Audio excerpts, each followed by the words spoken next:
iglesia que me dé la gloria y procure la unión. Yo quiero una iglesia que sane al herido, que rompa cadenas, liberte al cautivo, que aclare la mente al que está confundido y que hable verdad. Yo quiero una iglesia que con su mirada le brinde esperanza al alma angustiada. Yo quiero una iglesia que sane la herida de la humanidad. Yo quiero un rebaño donde mis ovejas se sientan seguras y llenas de paz, donde mi palabra sea su alimento. Allí quiero sacerdocio y es una nación santa. Entonces el punto número 3 sobre la importancia o la utilidad de la palabra es: la palabra es la base para nuestra transformación. Mire, Dios ha transformado la vida de millones de personas a través de la revelación de la palabra, y Dios sigue usando la palabra para transformar la vida de las personas, pero depende de usted en qué nivel de transformación se queda. Usted puede ser más santo, oiga, no, usted puede ser mejor, usted puede ser perfeccionado. Y el día domingo tocábamos ese texto, que la palabra de Dios es predicada con el propósito de que el hombre de Dios sea perfecto, enteramente preparado para toda buena obra. Si usted todavía no está preparado para toda buena obra, le hace falta crecer un montón. O sea, si usted se examina y se da cuenta que no está capacitado para hacer cualquier obra espiritual, le hace falta crecer. Entonces, ¿cómo obtenemos ese crecimiento, esa transformación? Con la palabra. El cuarto punto que le compartí el día domingo sobre la importancia y utilidad de la palabra es que por la palabra somos librados del engaño, hermanos. Hay un montón de gente engañada con un montón de religiones y desgraciadamente hasta con un montón de movimientos pseudo cristianos, porque no están apoyados en la palabra de Dios. Están apoyados en experiencias emocionales o demoníacas, están apoyados en revelaciones de sus profetas o de sus líderes, están apoyados en una mezcla de Biblia con otras costumbres, en algunos casos del Oriente, pero solamente la palabra de Dios provee el fundamento para ser librado. Y por eso yo quisiera tratar de convencerlo de que usted necesita amar la palabra de Dios, pero es una decisión bien personal, que usted se enamore de la palabra, entendiendo el valor, entendiendo los beneficios que ésta puede brindarle a su vida. Con ese propósito, el día martes pasado comenzamos a escudriñar algunos textos del Salmo 119. Hablábamos de la porción del 49 hacia el 56, y creo que le puse como tema a la meditación: estas bendiciones tuve. La Biblia nos habla de bendiciones que están conectadas por guardar la palabra de Dios. Si nosotros guardamos la palabra de Dios, hay bendiciones viniendo sobre nuestra que van a alcanzar nuestra vida. Ahora también compartí la porción del verso 98 al verso 100, y le mencioné que fue uno de los primeros textos que yo encontré en la Biblia y que realmente me impactaron y me retaron, porque me pusieron delante de mí como una meta. Y le compartía que ahí hay 3 declaraciones tremendas. Con la palabra, Dios nos puede hacer más sabio que nuestros enemigos. Alguien dice amén. Y usted puede ser más sabio que sus enseñadores, porque usted al final puede tener la suma de todos aquellos a quienes usted oye. Entonces usted puede acumular la enseñanza de todos los que le enseñan, y al final es lógico que usted puede ser más sabio que todos sus enseñadores. Y luego en el verso 100 dice: más que los viejos he entendido.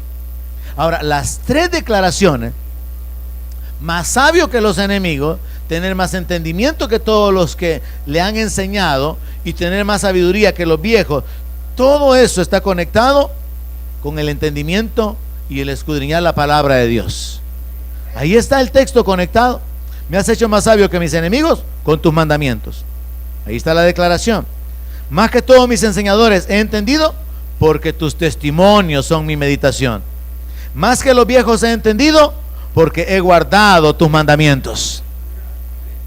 Recuerdo que hace algunos años tuvimos una palabra profética que decía más o menos esto, que venía el tiempo en que algunos iban a levantarse y que iban a correr y que iban a crecer más rápidamente que otros y que iban a avanzar y se iban a desarrollar y que iban a dejar atrás incluso a algunos más viejos. Eso es parte de la aplicación de esta palabra, porque cuando alguien, un tierno, una persona joven en Cristo, comienza a enamorarse de la palabra y permanece enamorado de la palabra y no pierde su primer amor, sino que continúa, llega a un punto donde gradualmente va a dejar atrás a aquellos que tienen años en el evangelio. Y eso ha pasado en esta iglesia. Hay gente que ha crecido pero rápidamente y se ha ido hacia adelante, y muchos que han tenido años y algunos que hasta ni están ya en la iglesia se han quedado atrás, se han quedado relegados. ¿Y cuál es la base? Es el conocimiento de la palabra de Dios, pero no un conocimiento intelectual, sino un conocimiento que se lleva al corazón para poder vivirlo, para poder obedecerlo y para poder esperar el cumplimiento de aquello que Dios ha dicho que Dios ha dicho que va a hacer. La palabra prácticamente se podría resumir en dos partes principales: mandamientos y promesas. Si hay un mandamiento, su decisión tiene que ser obedecerla. Si hay una promesa, su decisión tiene que ser creerla y esperar que se cumpla en su vida. Es simple, hermano. Yo creo que tenemos que considerarnos privilegiados al tener la palabra de Dios, y tendríamos que considerarnos, hermano, realmente una raza realmente escogida por Dios y en una condición en la cual la victoria, la bendición, la paz, el respaldo de Dios está puesto delante de nosotros, porque se nos ha revelado la voluntad de Dios a través de la palabra. Pero podríamos estar, como mencionaba también el día domingo, en la iglesia y no obtener los beneficios de la palabra porque no estamos realmente atesorándola en el corazón. Veamos esta noche un poco más, algunos textos más relacionados con la importancia, con el valor de la palabra. Así que vamos a ir de nuevo al Salmo 119. Le mencioné que iba a ser dos partes de esa meditación. Así que vamos al Salmo 119 y leemos el verso 1, 2 y 3. Y dice así la palabra de Dios: bienaventurados los perfectos de camino, los que andan en la ley de Jehová. Bienaventurados los que guardan sus testimonios y con todo el corazón le buscan, pues no hacen iniquidad los que andan en sus caminos. Cuando leemos esa porción nos damos cuenta de que el salmista está revelando que la posición de aquellos que conocen la palabra y que obedecen la palabra es una posición de bendición, es una posición de dicha. Esa palabra bienaventurado significa dichoso, significa feliz. Entonces hay que entender que lo que la palabra dice es: son felices los que guardan la palabra de Dios, son dichosos los que obedecen los mandamientos de Dios. Ahora, en el verso 1 llama la atención el hecho de que habla acerca de que son felices los perfectos de camino. O sea que hay gente que puede tener perfección en su caminar. Sí, pero no depende de la persona, sino que depende de hacer lo que Dios ha dicho en la palabra. Y la palabra cubre aún nuestros errores para poder obtener el perdón y para poder ser restaurados. Por ejemplo, bajo la ley, el pueblo pecaba y de acuerdo a la gravedad del pecado traían sacrificios. Entonces, hacer la ley lo que los perfeccionaba era que ellos, si habían pecado, pues se sometieran al mandato y ofrecieran el sacrificio de acuerdo al pecado que habían cometido, y eso lo volvía a colocar como perfectos aunque hubieran quebrantado la ley. Y es lo mismo con nosotros ahora. ¿Cuántos saben que si alguno ha pecado, abogado tenemos? ¿Alguien de veras sabe que tiene abogado? Y un abogado, hermano, es alguien que lo defiende a uno, es alguien que intercede por uno. Y la palabra literalmente dice eso, que si alguno hubiere pecado, abogado tenemos para con el Padre. Ahora, la ley de Dios nos enseña que si confesamos nuestros pecados, Él es fiel en perdonarnos y limpiarnos de toda maldad. Entonces vea, no es un asunto de que mi camino es perfecto porque no me equivoco, sino que mi camino es perfecto mientras hago lo que la ley dice. Y la ley, los mandamientos, los preceptos de Dios, los testimonios de Dios del Nuevo Testamento establecen que si yo fallo, tengo que arrepentirme, tengo que pedir perdón, tengo que apropiarme del perdón y continuar adelante.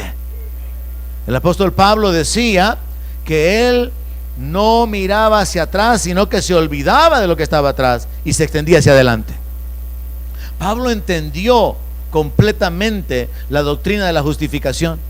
Usted sabe que el apóstol Pablo confiesa que cuando él no era el apóstol Pablo había perseguido a la iglesia y había torturado a la gente para ponerlo en una palabra comprensible, lo que él dice que había hecho blasfemar y que lo había forzado a apartarse del camino. Él había estado ahí cuando mataron a Esteban, y podemos creer, porque él mencionaba que él perseguía a los creyentes y los arrastraba a la cárcel. Podemos considerar a la gente hasta el punto de estar de acuerdo que mataran a pedradas a la gente por creer en Cristo. Pero luego, cuando él ya es un creyente, cuando él ya es un ministro, él dice que él a nadie le debe nada, dice. Pablo confiesa, Pablo dice de que él no es culpable de nada, porque él entiende lo que es la doctrina del perdón y de la justificación. Pero es a través de la ley, y la ley no tenemos que verla como los mandamientos que recibió Moisés, sino más bien como la revelación de la voluntad de Dios que nos dice que tenemos que hacer. La revelación de la voluntad de Dios en el Nuevo Testamento nos dice que tenemos que perdonar. Eso es ley. Ya no estamos bajo la ley mosaica, pero estamos bajo la ley de Cristo. Eso dice la palabra. Estamos bajo la ley del amor. La Biblia dice que la ley se resume en amar al prójimo, amar a Dios y amar al prójimo. Estamos bajo la ley del amor. Entonces, lo que puede perfeccionar nuestra vida es hacer lo que Dios dice en su palabra que hagamos. No es que nosotros no nos equivoquemos, porque la Biblia dice que ni siquiera hay un hombre que no mienta. Dice antes bien, todo hombre sea mentiroso. Dios es veraz y todo hombre sea mentiroso. Entonces no hay nadie que no peque, pero la palabra de Dios nos muestra el camino para poder corregir nuestro camino y entonces perfeccionarlo. Ahora entonces, en el verso 2 y 3 encontramos la idea de que hay un gozo, hermano, cuando uno vive por la palabra de Dios. Pensemos en una forma extrema. La gente que cae en el vicio de la bebida, por ejemplo, y tenemos en la iglesia miembros que han salido de eso. En el momento hay un deleite y la Biblia lo describe. Alegra el corazón del hombre. Dice que el vino alegra el corazón del hombre. Pero también pregunta, ¿para quién es lo amoratado de los ojos? Dice. ¿Para quién es el ay? Dice, ¿verdad? ¿Quién es el que termina tirado en la cuneta? ¿Quién es el que termina arrastrado, revolcado y ha perdido todo? Hay un deleite aparente, pero luego hay un precio que pagar. Pero qué contraposición cuando consideramos a alguien que en lugar de embriagarse con vino, se llena del Espíritu Santo. Hay una gran diferencia, hermano. En lugar de ser un vicioso, un alcohólico, un drogadicto, se convierte en un bibliadicto. Hay bendición, hermano. Mire, yo no me puedo arrepentir y sería, no cabe pero ni la mínima posibilidad que yo me arrepienta del tiempo que haya pasado con la palabra, porque no hay tristeza, no hay maldición, no hay daño, no hay sufrimiento en esto, pero sí hay muerte cuando nos detenemos en el pecado. Entonces lo que el salmista está diciendo es, no hombre, que son felices los que viven de acuerdo a la palabra. Pero pregúnteles a los que no viven de acuerdo a la palabra, ¿y son felices? O acuérdese usted si usted era feliz cuando no vivía por la palabra. Ahora, lo que establece la Escritura entonces es que el camino hacia la felicidad está trazado por la Escritura.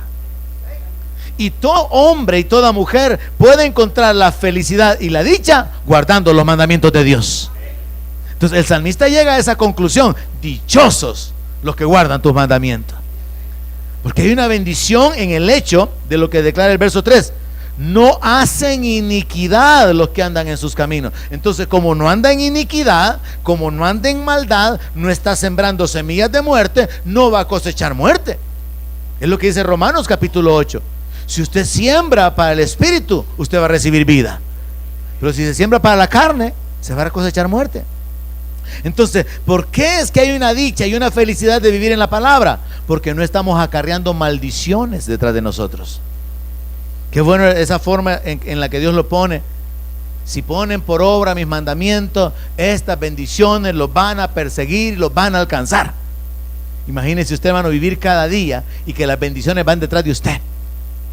La provisión económica, la salud, la protección, los ángeles, la paz, la comida, el dinero, las bendiciones detrás de usted. Eso es lo que dice la palabra, que por causa de la obediencia a la escritura, las bendiciones nos van a perseguir y nos van a alcanzar.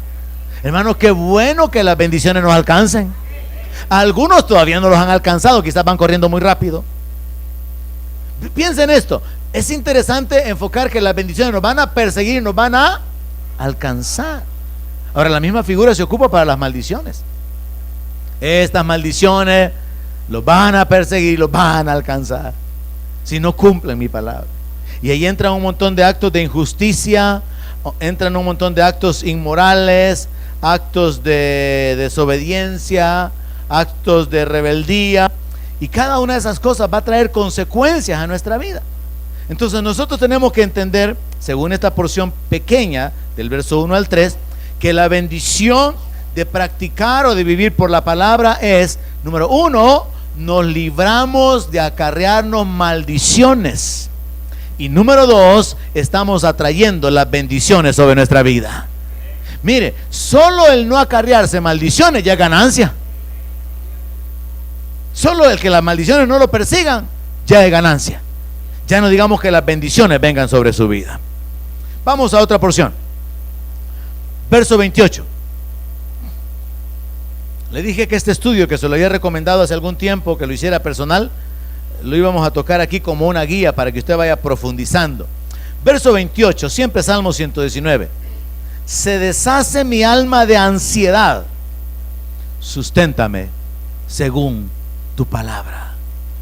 En el Salmo 119 encontramos varias veces una petición hecha a Dios: vivifícame conforme a tu palabra, susténtame conforme a tu palabra, consuélame conforme a tu palabra. Entonces encontramos una base que es sumamente importante para que ustedes, los que vinieron esta noche, apliquen en su vida por el resto de su vida. La palabra de Dios establece o nos muestra la voluntad de Dios para nosotros. Y la voluntad de Dios es buena, es agradable y es perfecta. Dios tiene pensamientos de paz y de bien para nosotros. Dios quiere levantar a un pueblo en victoria. Dios quiere saciarnos con lo mejor del trigo. Dios quiere ponernos como cabeza y no por cola. Mire todo lo que la palabra dice, hermano. Dios nos revela que su voluntad es buena para nosotros, pero nosotros amando al mundo, nosotros desobedeciendo la Biblia, nosotros desobedeciendo la autoridad de la palabra o de los líderes, yendo en contra de la sabiduría que Dios ha revelado.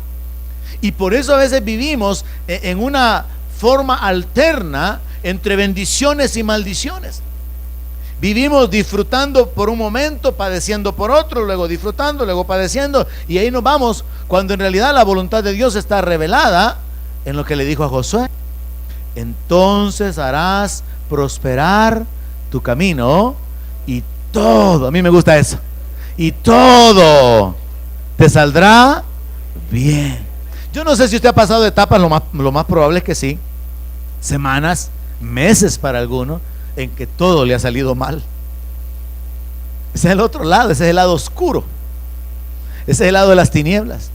Pero en el lado de Dios, imagina usted que a usted se le ocurre vender colitas y hace billetes vendiendo colitas, le salió bien. Después se le ocurre vender naranjas congeladas y todo le sale bien. Después se le ocurre vender chocobanano y termina con una fábrica de chocobanano y todo le sale bien. La palabra de Dios nos revela que esa es la voluntad de Dios, pero el problema es que nosotros comenzamos con un tope aquí. No, pero es que tampoco es tan así, ¿verdad? Bueno, Dios lo dijo. Y en el Salmo 1 el Señor habla acerca de que bienaventurado el varón que medita en la palabra de día y de noche. Y la palabra de Dios también establece que el justo florecerá como la palmera.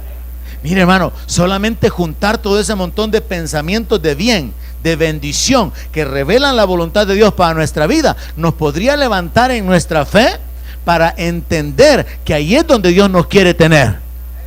Solamente el escudriñar la palabra para poder tratar de conocer los deseos que Dios tiene para nosotros, nos podrían colocar en un nivel de fe que nos permitiría recibir lo que Dios ha provisto para nosotros a través de obedecer lo que Él ha mandado que nosotros hagamos.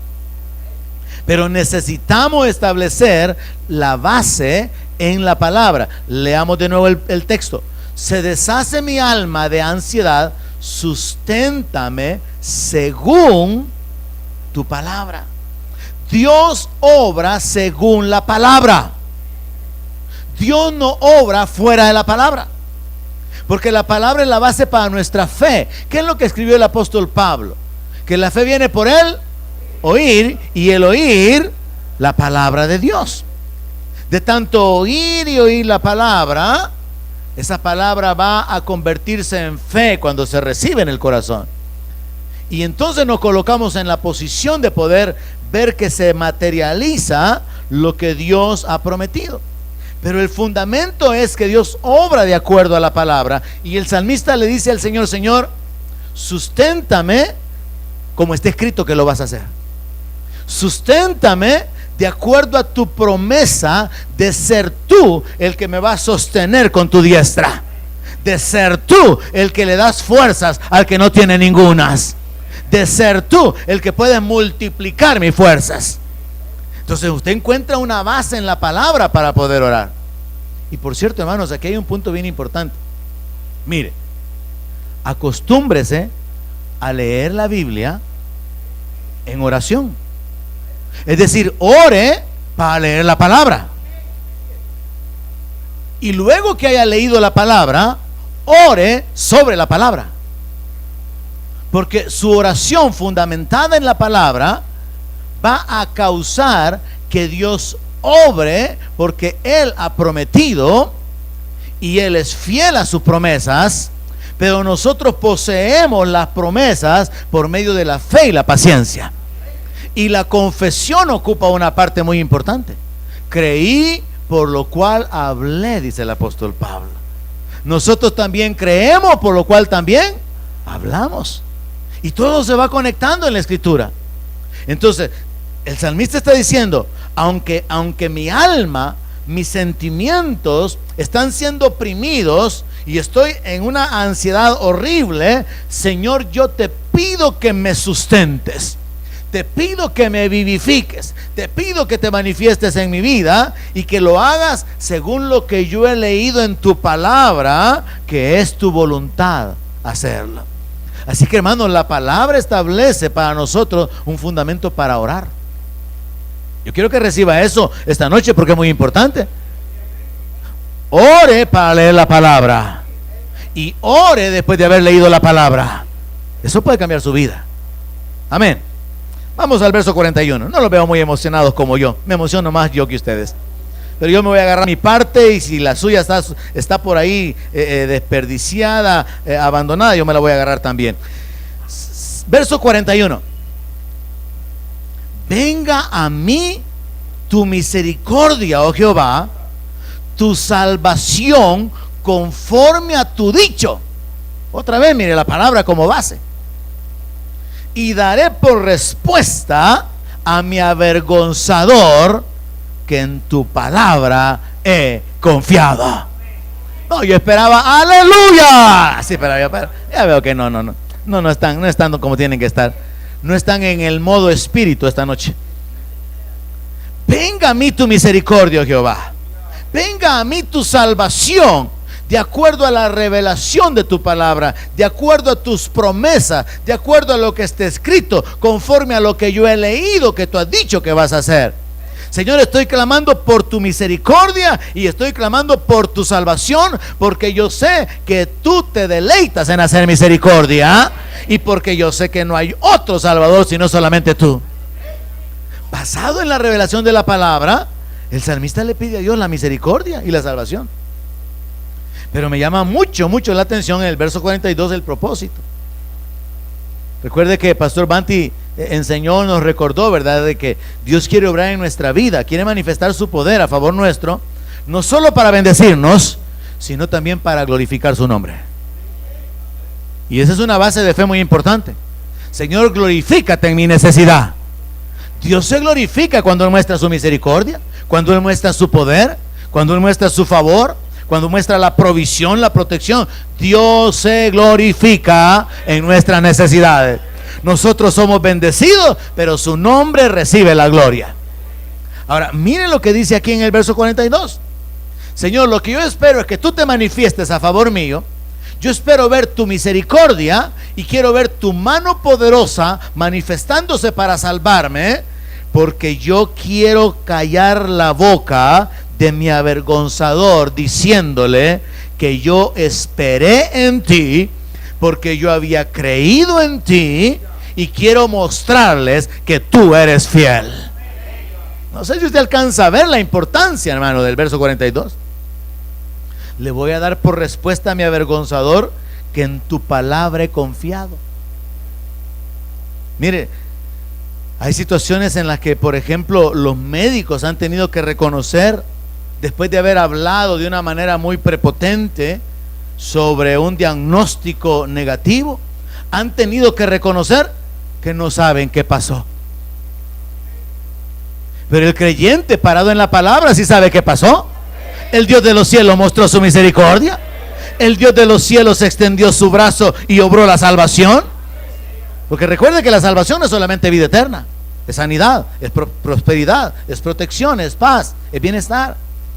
Entonces, en muchos momentos en nuestra vida, nosotros necesitamos ver el respaldo de Dios a favor nuestro para nuestra bendición, pero necesitamos y deberíamos de anhelar que Dios muestre su misericordia y su poder en nuestra vida para poder mostrarles a aquellos que nos han querido humillar o nos han menospreciado que nuestro Dios está vivo y que todavía hace milagros, porque Él es el mismo ayer, hoy y por los siglos.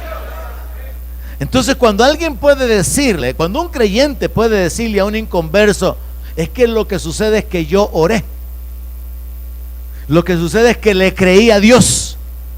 Y sobre todo si el inconverso ha dado una palabra negativa o una sentencia definitiva de que las cosas no van a cambiar, pero sucede un milagro, usted puede mostrarle a la gente que su Dios está vivo, que a su Dios no hay que cargarlo en Semana Santa, porque Él está sentado a la diestra del Padre, porque Él tiene todo el poder y toda la autoridad, y que Él está sujeto a todo nombre que se nombra. Amén. Entonces usted puede mostrarle a la gente que su Dios está vivo, pero que usted tiene una fe viva. Y ese es el asunto, hermano, que la palabra puede cambiarnos. Creo que le compartí a los hombres el día jueves: Jesús es cordero y es león. Todo hombre tiene que saber cuándo ser cordero y cuándo comportarse como león, porque desgraciadamente somos leones a veces donde no tenemos que serlo, y somos corderos donde no tenemos que serlo. Es un asunto de carácter. Ahora, a través de la palabra, nosotros somos cambiados en personas atrevidas. Por la palabra, el débil dice, pero dígalo fuerte, el débil dice, así como militar, ¿verdad? Fuerte soy. Sí, señor pastor, fuerte soy. La palabra dice que el débil puede decir fuerte soy. ¿Por qué? Como un acto de fe. Entonces nuestra mente es cambiada, nuestro corazón es cambiado, y cuando nuestro corazón es cambiado, nos volvemos personas atrevidas. Dice la Escritura: mas el pueblo que conoce a su Dios se esforzará. El que conoce a Dios se esfuerza. El que no conoce a Dios habla así: si aquí solo Dios conmigo, ni el pastor me ha hablado. ¿Y qué más quiere? Como que está hablando del niño Dios, como que tiene un muñequito así. Aquí solo el niño Dios conmigo. No, hermano. Jacob se quedó solo con Dios, y ese fue el día en que él conquistó su bendición, porque le dijo al ángel: no te suelto si no me bendices. Y no anduvo quejándose. Anoche solo Dios conmigo. Así que usted no ande quejándose de esa manera. Amén. Apóyese en la palabra, cambie su carácter y conviértase en una persona preparada para vencer, porque Jesucristo trata únicamente con vencedores. Así que el verso 41 y 42 nos habla de ocupar la palabra como base para la misericordia de Dios, para la salvación de Dios, y con el propósito de darle la gloria a Él por causa de mostrar su fidelidad. Porque la razón por la cual le pedimos es porque hemos creído que su palabra es verdad. Verso 44. Otro pensamiento. Recuerde que estamos extrayendo pensamientos aislados del Salmo 119. Verso 44. Guardaré tu ley siempre, para siempre y eternamente, y andaré en libertad. Ok, recuerde que el asunto es hacer la palabra. Amén. Voy a atropellar a 2 que 3 que estoy viendo por aquí ahorita. Guardaré tu ley siempre, para siempre y eternamente. Entonces viene la ley. No dejando de congregarse como algunos tienen por costumbre. Ya bien facilito los atropello. Entonces, ¿cómo usted puede decir que va a guardar la ley siempre? Y hasta se atreve, tomando la inspiración aquí de David, que creo que es el que escribió el Salmo, eternamente, dice, cuando ni siquiera la puede cumplir en la semana que sigue, ni en el año que viene. Así que dejemos eso a un ladito para no dejar muy atropellados a los que atropellé, y enfoquémonos en el verso 45 y conectemos la bendición. ¿Cuál es la bendición de guardar la ley? Andar en libertad. Andar en libertad. ¿Hay alguien libre aquí? ¿Hay alguien libre aquí, hermano? Mire, hermano, somos libres del poder del pecado. Somos libres del poder del diablo. Somos libres del poder de la muerte. Somos libres del poder de los demonios. Somos libres del poder de la maldición sobre nuestra vida. Somos libres. Pero a veces vivimos ahí, ¿verdad? No manifestando esa libertad. Aunque Jesús proclamó: si el Hijo os libertare, seréis verdaderamente libres. Yo había visto una figura de un elefante atado a una estaca, y el pensamiento era que ese elefante tenía el poder para arrancar la estaca, pero como desde chiquitito lo moldearon en su forma de pensar, habiéndolo atado a algo que él no podía mover. Así que él crece con limitaciones, y cuando está grande, él solamente siente que la cuerda se pone un poco tensa, y piensa que él no puede arrancar la estaca. Pero últimamente también vi a un caballo amarrado a una silla, una foto de un caballo, tremendo caballo, y le han amarrado el lazo en una silla, y el caballito ahí está, a la par de la silla. Mire, ¿y usted a la par de cuál estaca está, hermano? ¿Cuál es la silla que lo tiene amarrado a usted, hermano? Porque estamos programados para el fracaso, estamos programados para la debilidad, estamos programados para lo negativo, porque no seguimos intentando, porque ya intenté y no me funcionó, ya probé y tampoco, ya probé y por aquí, y probé por allá, y entonces dejamos de luchar, porque como que venimos y nos rendimos anticipadamente. Fíjese qué curioso, el diablo fue echado del cielo y Dios lo humilló, y Jesús lo venció en el infierno. La palabra dice que Jesús triunfó sobre los principados y las potestades. ¿Por qué? Porque no lo pudieron detener. Y Jesús todavía se lleva cautiva la cautividad, se lleva a los suyos, y el diablo no lo puede impedir. Pero el diablo sigue de terco. Mire, al diablo le podríamos gritar en coro: loser. No Lucifer, sino loser, perdedor. Le podríamos gritar en coro: perdedor. Pero es un perdedor con carácter. Y los cristianos, que son más que vencedores, aleluya, amén, hermano, algo anda mal. El perdedor camina como que tiene todo el dominio, y los hijos de Dios caminan como que son esclavos. Y por eso Pablo en Romanos dice que la creación aguarda la manifestación gloriosa de los hijos de Dios. Cuando una mujer entiende el evangelio, cuando un joven entiende el evangelio, cuando un hombre entiende el evangelio, hermano, no solamente es libre, se convierte en un libertador. No solamente comienza a caminar en victoria, se convierte en un maestro para que otros también alcancen victoria. Y eso es lo que el diablo quiere impedir. Así que considere esto, hermano. Considere el hecho de que el diablo, siendo un perdedor, es tan persistente. E incluso en el libro de Apocalipsis se dice que todavía es echado a la tierra y viene con todo para causar un montón de muertes, porque sabe que le queda poco tiempo, dice. Mientras el diablo sabe que tiene poco tiempo, anda tratando de hacer toda la destrucción que él pueda. Los creyentes saben que el tiempo del fin se ha acercado y vivimos desperdiciando el tiempo. Ay, qué aburrido estoy. Busque qué hacer, hombre. Ore, lea la palabra, vaya a evangelizar.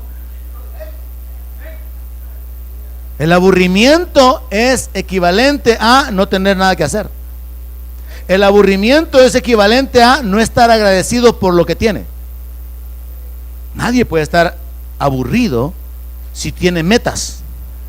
Y nadie puede estar aburrido si está enfocado y consciente de quién es, lo que tiene y lo que puede hacer. Gloria a Dios, hermano. Así que el verso 44 y 45 se conectan. Si guardo la palabra, entonces voy a tener libertad. Y de nuevo la aplicación del primer texto que compartí. No se trata de un caminar perfecto, se trata de un caminar en obediencia. De manera que si fallo, vuelvo a obedecer la palabra y entonces soy restaurado y vuelvo al camino. Así que vemos acá el beneficio de la libertad. Vea cómo lo confirma la parte final del verso 45. Y andaré en libertad porque busqué tus mandamientos. Voy a andar en libertad porque voy a caminar de acuerdo a la palabra. En otras palabras, no solamente hay dos avenidas para poder experimentar la libertad. Jesús dijo: si el Hijo libertare, seréis verdaderamente libres. Pero también Jesús dijo: y conoceréis la verdad, y la verdad os hará libres. Cuando usted conoce la verdad, usted es libre. Ejemplo: la gente se muere y muere sin esperanza. Y los que se quedan vivos piensan que si rezan, lo pueden sacar del purgatorio. Pero cuando usted conoce la palabra y sabe: el que cree en mí, dijo Jesús, ha pasado de muerte a vida, usted es libre del engaño. Usted es libre de la tristeza. Y usted se puede morir con el gozo de Dios. Porque usted sabe que usted va a tener la entrada en la eternidad.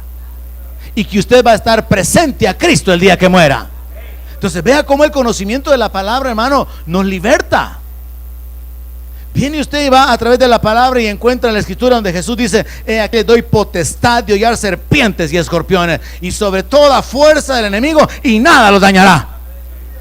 Y cuando usted realmente entiende lo que significa esto, el respaldo de Dios, el poder del Espíritu de Dios en su vida, el poder del nombre de Jesús en su boca, usted no va a estar preocupado.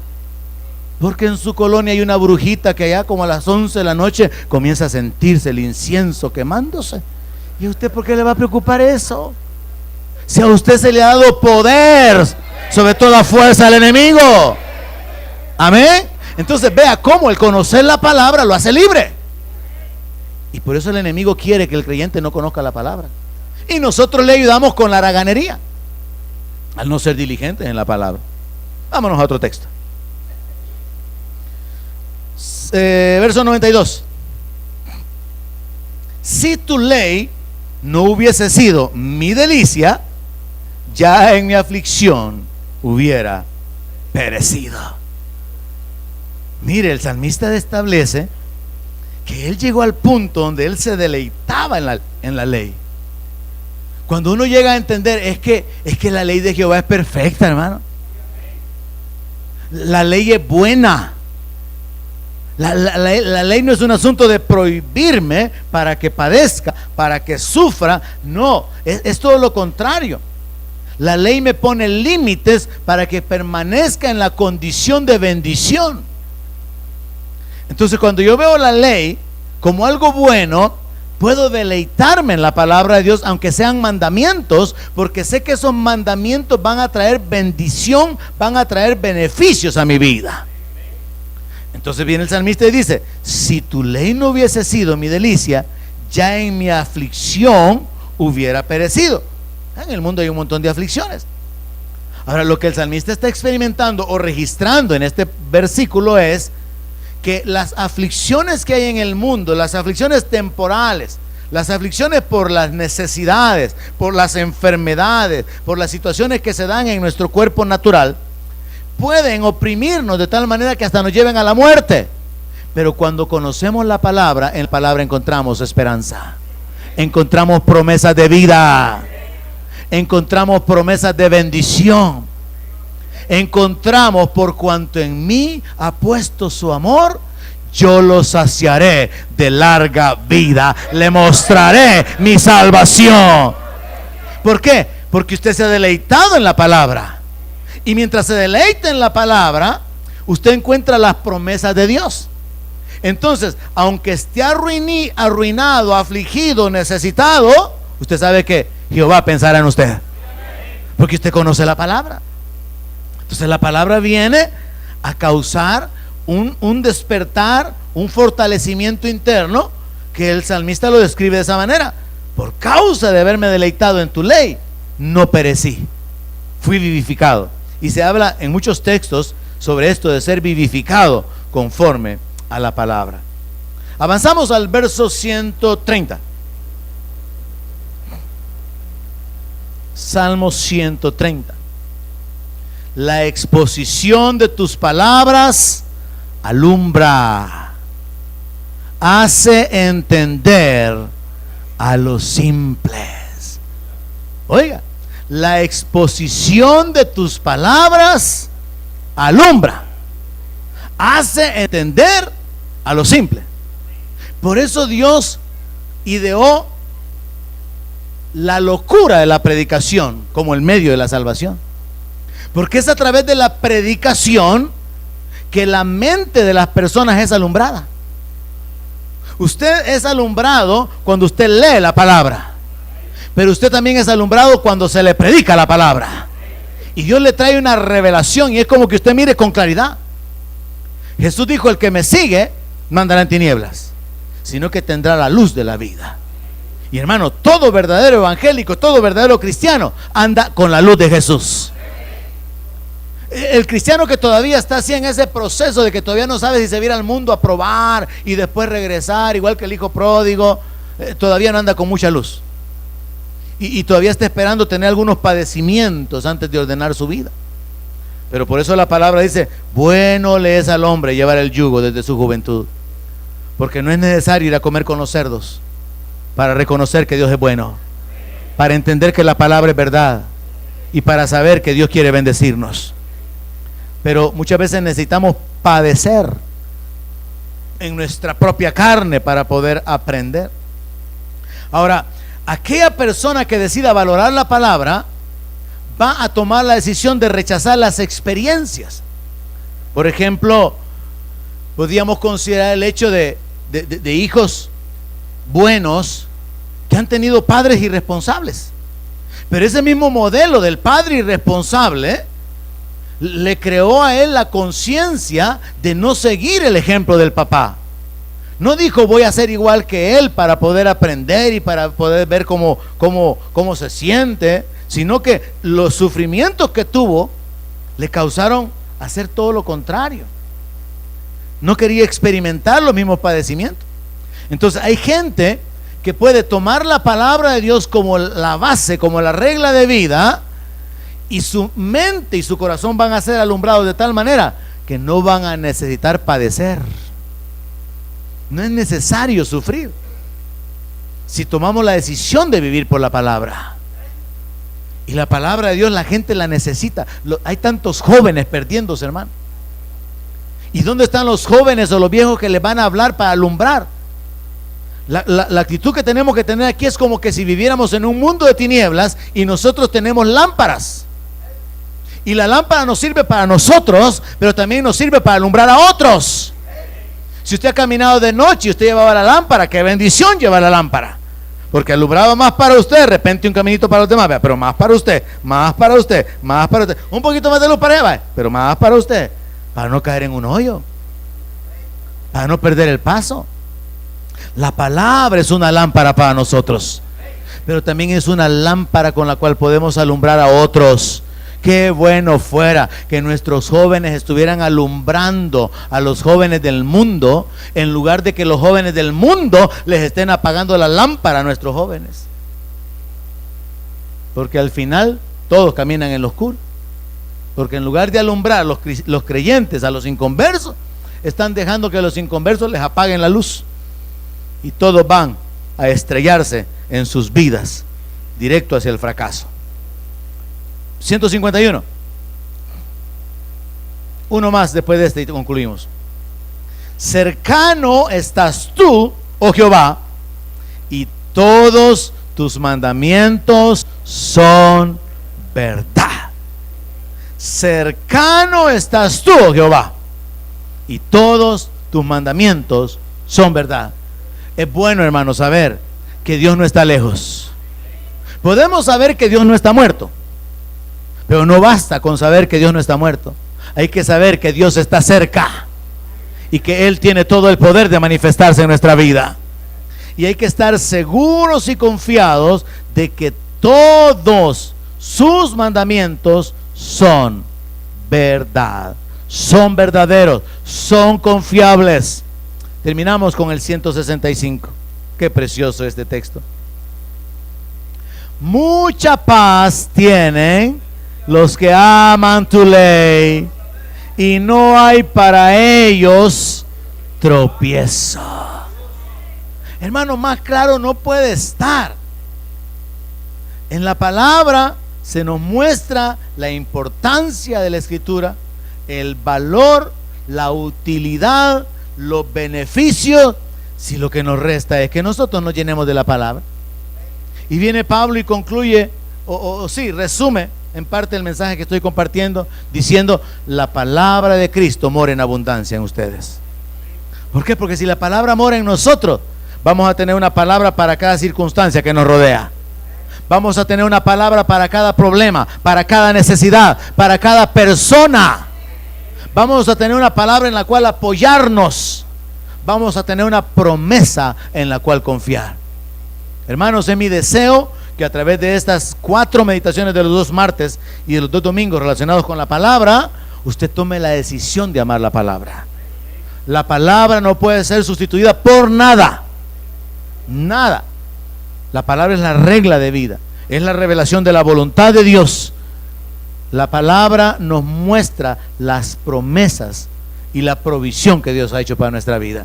Pero ahora es su decisión el meditar en ella de día y de noche, hacer lo que esté escrito en ella, para que usted sea prosperado y todo lo que usted haga le salga bien. Amén. Oramos. Padre, gracias por tu palabra, Señor. Gracias por hacernos entender el valor de tu palabra, la utilidad y los beneficios de tu palabra. Te damos a ti la gloria, te damos a ti la alabanza, porque hemos comprobado que tú eres bueno y que tú eres fiel, y que conforme a tu palabra nos has sustentado, nos has vivificado, nos has librado, has mostrado tu misericordia. Padre, gracias te damos en el nombre de Jesús. Y los que estamos aquí reunidos esta noche, te pedimos, Señor, que por tu Espíritu continúes revelándote a nuestra vida. Tomamos la decisión, Señor, de escudriñar tu palabra.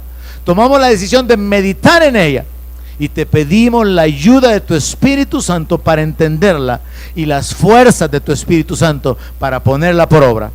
En el nombre de Jesús, en el nombre de Jesús, te lo pedimos y nos comprometemos, Señor, a detenernos en tu palabra, porque a través de tu palabra encontramos la vida, la victoria, la bendición, y a través de la palabra conocemos tu voluntad. Padre, gracias. Recibe la gloria, recibe el honor y la alabanza a través de Jesús, nuestro Rey y Señor. Asimismo, Padre, recibe las ofrendas que voluntariamente se consagran en esta noche para que este ministerio continúe adelante. Padre, en el nombre de Jesús, voluntariamente